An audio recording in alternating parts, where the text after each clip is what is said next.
Mr. Sparky, the toaster who got hiccups. It was a Tuesday morning when Mr. Sparky the toaster got hiccups.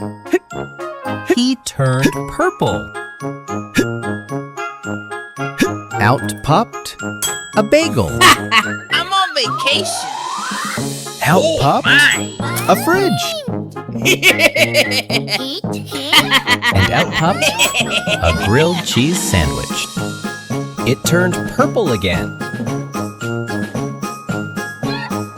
It grew big and bigger.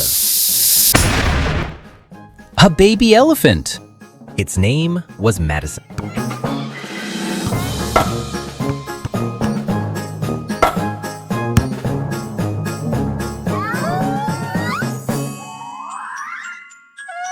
Madison grew big.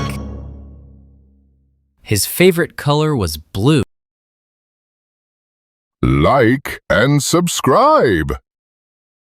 Wow. Like and subscribe.